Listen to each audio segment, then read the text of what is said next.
하나님의 큰 그림.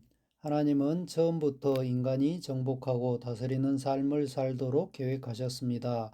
우주 만물을 완벽하게 창조하시고 마지막 날에 인간을 만드신 후에 하나님께서는 그들에게 복을 주시며 생육하고 번성하여 땅에 충만하라, 땅을 정복하라, 바다의 물고기와 하늘의 새와 땅에 움직이는 모든 생물을 다스리라고 말씀하셨습니다.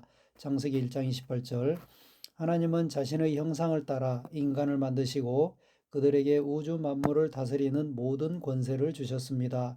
그러나 아시다시피 아담이 사탄의 속임수에 넘어가 범죄함으로 말미암아 그 모든 권세를 넘겨주고 말았습니다. 그럼에도 불구하고 하나님의 뜻은 변하지 않습니다. 그분은 변함도 없으시고 회전하는 그림자도 없으신 분이기 때문입니다. 야고보서 1장 17절. 하나님께서는 여전히 우리 인간이 이 땅을 정복하고 다스리기 원하셨습니다. 그리하여 아담의 대반역이 일어남과 동시에 인류를 향한 하나님의 구원 계획도 시작되었습니다. 여자의 후손은 내 머리를 상하게 할 것이요 너는 그의 발꿈치를 상하게 할 것이니라. 창세기 3장 15절. 하나님의 이 예언적 선언이 있던 후부터 구약의 모든 역사는 장차 하나님께서 메시아를 통해 이루실 속량 사역을 향해 달려갑니다. 그리고 마침내 예수께서 이 땅에 오셨습니다. 그분은 공생애 동안 하나님의 뜻과 성품을 몸소 나타내신 후 십자가에서 죽으시고 장사되시고 부활하심으로 말미암아 인류를 위한 속량 사역을 완수하시고 아담이 마귀에게 빼앗겼던 모든 권세를 되찾아 오셨습니다. 하나님의 계획은 단지 인간의 죄 문제를 해결하고 용서하시는 수준이 아니라 태초에 인류에게 주셨던 정복하고 다스리라는 명령을 능히 완수할 수 있도록 우리에게 완전한 회복과 완벽한 새 생명을 주시는 것이었습니다. 하나님의 회복은 결코 이전보다 못하지 않고 항상 더 나은 것입니다. 거듭나서 새로운 피조물이 된 우리는 아담이 가졌던 것보다 더 좋은 생명을 받았습니다. 그리고 우리는 그 생명을 가지고 정복하고 다스리며 이 땅에 하나님의 복음을 전파하고 그분의 왕국을 확장하는 사명을 받았습니다.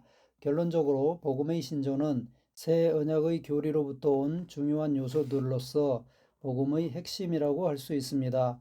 이는 약속이 아니라 실제에 대한 진술입니다. 약속은 앞으로 할 일, 장차 일어날 일에 대한 것입니다. 즉 미래의 어느 때에 어디에서 누구와 만나자고 정하면 우리는 그것을 두고 약속했다라고 말합니다. 그러나 그리스도 안에 있는 약속은 이미 이루어진 것입니다. 하나님께서는 이미 그 약속에 대해 하셔야 할 모든 일을 하셨고 우리는 다만 그것을 알고 내 것으로 취하기만 하면 됩니다. 그러므로 우리가 믿는 복음의 신조는 앞으로 이루어질 약속이 아닌 하나님께서 그리스도 안에서 우리를 위하여 이미 이루어 놓으신 것들에 대한 선포라고 할 수 있습니다. 앞으로의 장에서는 이러한 복음의 신조의 구체적인 내용에 대해 살펴보도록 하겠습니다. 제1장 영생은 나의 것입니다. 첫 번째 복음의 신조는 다음과 같습니다. 영생은 나의 것입니다.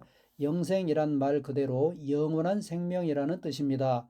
그래서 많은 그리스도인들이 영생을 얻었다라는 말을 시간적인 의미에 중점을 두어 이 땅에서 끝나는 생명이 아니라 죽은 후에도 천국에 가서 영원히 사는 생명을 얻은 것이라고 이해합니다. 물론 틀린 말은 아닙니다. 그러나 우리가 가진 영원한 생명은 그 이상입니다. 우리는 하나님의 생명을 가졌다. 성경에서 영생이라고 번역된 단어의 헬라어 원어는 조에로서 이는 하나님과 같은 종류의 생명이라는 뜻입니다. 고양이를 고양이답게 하는 생명이 있고 강아지를 강아지답게 하는 생명이 있습니다. 이처럼 각자 지닌 생명의 특징에 따라 정체성이 결정되는 것입니다. 우리가 받은 조의 생명은 하나님을 하나님답게 하는 생명입니다. 그리스도를 영접하는 순간 우리를 지배하던 죄의 생명은 끊어지고 우리는 하나님과 같은 생명으로 거듭나서 완전히 새로운 존재가 됩니다. 그리스도인이 가진 이 생명, 즉 하나님의 생명은 우리로 하여금 하나님의 신성한 본성에 참여하는 자가 되게 합니다. 아담이 타락한 후 예수님께서 오시기 전까지는 이 땅에 이러한 생명을 가진 사람이 아무도 없었습니다. 구약에 속한 모든 사람은 죄의 본성을 가지고 어둠 가운데 태어난 자들이었습니다. 생명의 근원은 남자에게서 오며 그 생명을 잉태하여 몸을 주는 것은 여자의 몫입니다. 그래서 모든 인간은 남자에게서 죄의 본성을 받고 여자의 몸에 잉태되어 이 땅에 태어나게 됩니다. 예수님께서는 마리아의 몸을 통해 육신을 입고 이 땅에 태어나신 사람이셨습니다. 그러나 예수님을 잉태시킨 생명은 남자로부터 온 것이 아니라 성령, 즉 하나님으로부터 온 생명이었습니다. 그러므로 그분은 다른 사람처럼 죄인의 본성을 가진 것이 아니라 하나님의 생명을 가진 하나님이셨습니다. 그래서 그분을 일컬어 완전한 인성과 완전한 신성을 가지신 분이라고 합니다. 요한복음 1장 1절에서 5절, 9절에서 14절. 태초에 말씀이 계시니라. 이 말씀이 하나님과 함께 계셨으니 이 말씀은 곧 하나님이시니라. 그가 태초에 하나님과 함께 계셨고 만물이 그로 말미암아 지은 바 되었으니 지은 것이 하나도 그가 없이는 된 것이 없느니라. 그 안에 생명이 있었으니 이 생명은 사람들의 빛이라. 빛이 어둠에 비치되 어둠에 깨닫지 못하더라. 참 빛 곧 세상에 와서 각 사람에게 비추는 빛이 있었나니 그가 세상에 계셨으며 세상은 그로 말미암아 지은 바 되었으되 세상이 그를 알지 못하였고 자기 땅에 오매 자기 백성이 영접하지 아니하였으나 영접하는 자 곧 그 이름을 믿는 자들에게는 하나님의 자녀가 되는 권세를 주셨으니 이는 혈통으로나 육정으로나 사람의 뜻으로 나지 아니하고 오직 하나님께로부터 난 자들이니라. 말씀이 육신이 되어 우리 가운데 거하심에 우리가 그의 영광을 보니 아버지의 독생자의 영광이요 은혜와 진리가 충만하더라. 예수님은 참 빛으로 이 땅에 오셨습니다. 사실 예수라는 이름은 이 땅에 와서 얻으신 것이며 성부 하나님과 성령님과 함께 하늘에 계셨을 때 그분의 이름은 예수가 아니었습니다. 그분은 말씀이셨고 그 말씀으로 말미암아 모든 것이 창조되었습니다. 그런데 세상의 주인이라 할 수 있는 분께서 그를 알아보지 못하는 세상 가운데 육신이 되어 오셨습니다.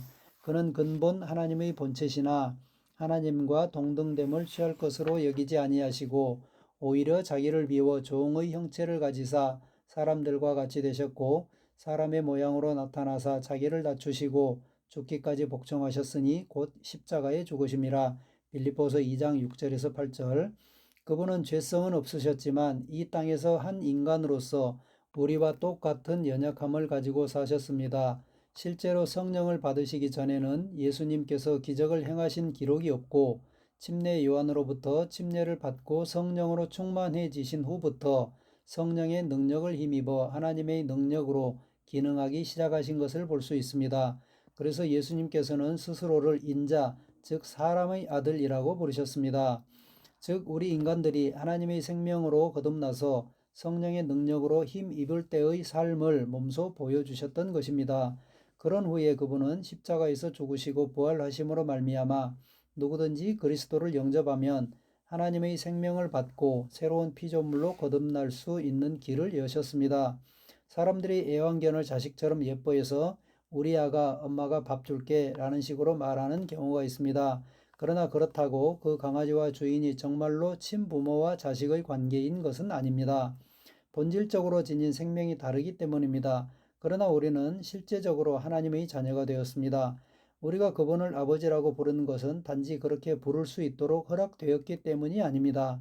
거듭났다는 것은 하나님께서 실제로 우리를 말씀과 성령으로 낳으셨다는 의미입니다. 우리는 그분과 똑같은 종류의 생명인 조의 생명을 받고 태생적으로 그분의 자녀가 되었습니다. 그리고 이 모든 것은 예수님께서 이 땅에 그 생명을 처음으로 가져오셨기 때문에 가능한 일이었습니다. 로마서 4장 25절. 예수는 우리가 범죄한 것 때문에 내줌이 되고 또한 우리를 의롭다 하시기 위하여 살아나셨느니라. 이 구절은 우리가 정확히 이해해야 할 매우 중요한 구절입니다. 이 구절에는 두 가지 사건이 나타나 있습니다. 많은 그리스도인들이 나는 이제 하나님의 자녀이고 의인입니다 라고 말하면서도 그 의미를 예수님을 영접함으로 말미암아 예수님께서 내가 받을 죄값을 대신 받으시고 내 죄가 용서되었다는 정도로 이해하곤 합니다. 틀린 말은 아니지만 성경에서는 그 정도로 이야기하지 않습니다. 성경은 과거의 나는 십자가에서 예수님과 함께 죽었고 예수님께서 부활하실 때 거듭난 내가 새로 함께 일어났다고 여러 곳에서 말하고 있습니다. 이 구절도 마찬가지입니다. 우선 예수님께서는 우리의 범죄로 인해 내어준 바 되셨습니다. 우리를 대신하여 죄 문제를 해결하신 것입니다.